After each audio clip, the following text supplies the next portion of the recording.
বিষয়বস্তুর দিক থেকে পোতালা প্রাসাদের সংগ্রহে এমন কিছু অনন্য পাণ্ডুলিপি রয়েছে যা অন্য কোথাও পাওয়া যায় না। পোতালা প্রাসাদে আসলে কি আছে? সিচাং স্বায়ত্তশাসিত অঞ্চলের এই অবিস্মরণীয় স্থাপনায় লুকিয়ে আছে অনেক কিছু। এ পর্বে হাজার বছর ধরে সংরক্ষিত তালপাতার পাণ্ডুলিপির বিষয়ে জানব। বর্তমানে 10,000-এরও বেশি তালপাতার লিখনি নিয়ে কাজ করছেন বিশেষজ্ঞরা। এগুলো ডিজিটাল পদ্ধতিতে স্ক্যান ও তালিকাভুক্ত করা হচ্ছে। চলে যায় প্রতিবেদনে। দক্ষিণ পশ্চিম চীনের সিচাং স্বায়ত্তশাসিত অঞ্চলের পোতালা প্রাসাদে প্রায় 1000 বছর ধরে সংরক্ষিত 10,000-এরও বেশি পৃষ্ঠার প্রাচীন তালপাতার পাণ্ডুলিপি ডিজিটালভাবে স্ক্যান ও তালিকাভুক্ত করছে চীন। মূল্যবান এই সাংস্কৃতিক ঐতিহ্য সংরক্ষণের লক্ষ্যে বৃহৎ পরিসরে এক উদ্যোগের অংশ হিসেবে এ কাজ চলছে। ম্যান্ডারিন ভাষায় পেই ইয়েচিং নামে পরিচিত এসব তালপাতার পাণ্ডুলিপিতে মূলত বৌদ্ধ ধর্মগ্রন্থ সংরক্ষিত রয়েছে। পাশাপাশি নাটক, চিকিৎসা বিজ্ঞান, জ্যোতির্বিজ্ঞান, পঞ্জিকা প্রণয়ন সহ বিভিন্ন বিষয়ের প্রাচীন নথিও এতে অন্তর্ভুক্ত রয়েছে। তালপাতার পাণ্ডুলিপির বিশেষত্ব দুটি বিষয়ের মধ্যে নিহিত। প্রথমত, এগুলোর উপাদান অত্যন্ত দুর্লভ। দ্বিতীয়ত, এতে সংরক্ষিত জ্ঞানভাণ্ডার। সিচাংয়ের অধিকাংশ তালপাতার পাণ্ডুলিপিতে বৌদ্ধ ধর্মগ্রন্থ রয়েছে, তবে এর বাইরে নাটক, কবিতা, চিকিৎসা বিজ্ঞান, জ্যোতির্বিজ্ঞান এবং পঞ্জিকা গণনার মতো বিষয়ও রয়েছে। এগুলোর ইতিহাস বহু প্রাচীন। বহুমাত্রিক মূল্যসম্পন্ন এসব সাংস্কৃতিক নিদর্শনের কোনো বিকল্প নেই। তিনি জানান, সম্ভবত 8ম শতাব্দীর মাঝামাঝি সময় থেকে তালপাতার পাণ্ডুলিপি সিচাংয়ে আসতে শুরু করে এবং এই ধারা 17শো শতাব্দী পর্যন্ত, অর্থাৎ প্রায় 1000 বছর ধরে চলতে থাকে।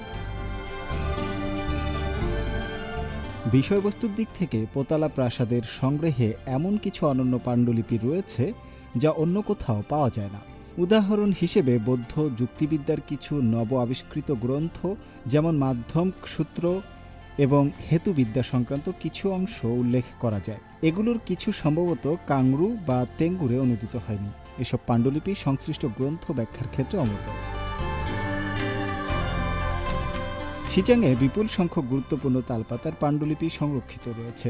এর মধ্যে পোতালা প্রাসাদের অধিকাংশ পাণ্ডুলিপি অক্ষত অবস্থায় রয়েছে এবং সেগুলোর বাধাইয়ের ধরনও প্রায় একই রকম ও সম্পূর্ণ। এ সংগ্রহে বহু গুরুত্বপূর্ণ ধ্রুপদী গ্রন্থ অন্তর্ভুক্ত রয়েছে। 17শো শতাব্দীতে পোতালা প্রাসাদ পুনর্নির্মাণের পর থেকেই তালপাতার পাণ্ডুলিপির জন্য বিশেষ সংরক্ষণাগার রাখা হয়েছিল।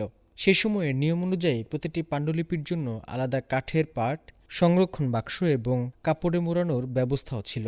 ফলে এগুলোর বাধাইয়ের ধরন বেশ সম্পূর্ণ ও একরূপ। পোতালা প্রাসাদের সংগ্রহে কিছু পাণ্ডুলিপির বয়স 1000 বছরেরও বেশি, আবার কিছু কয়েকশো বছরের পুরনো।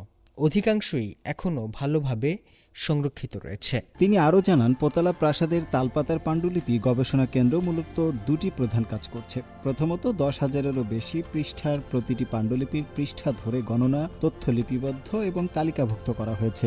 দ্বিতীয়ত, পাণ্ডুলিপিগুলোর ক্ষয়ক্ষতি পরীক্ষা, সংরক্ষণ, পরিবেশ মূল্যায়ন এবং বৃহৎ পরিসরের সংরক্ষণ কার্যক্রম শুরু করা হয়েছে। এ পর্যন্ত প্রাথমিক পর্যায়ে 200-টিরও বেশি পাণ্ডুলিপি ডিজিটালভাবে স্ক্যান করা হয়েছে, যার মধ্যে কয়েক হাজার পৃষ্ঠা অন্তর্ভুক্ত রয়েছে। ভবিষ্যতে এই ডিজিটাল কপির মাধ্যমে পাঠ্যোদ্ধার ও গবেষণা করা হবে। এতে মূল পাণ্ডুলিপি বারবার ব্যবহার করতে হবে না, ফলে সেগুলো আরও ভালোভাবে সংরক্ষণ করাও সম্ভব হবে। তালপাতার এসব পাণ্ডুলিপির সাংস্কৃতিক মূল্য অত্যন্ত গভীর, তাই এগুলোর ওপর গবেষণার গুরুত্ব অপরিসীম বলেই মনে করছেন গবেষকরা। শুভ আনোয়ার, সিএমজি বাংলা।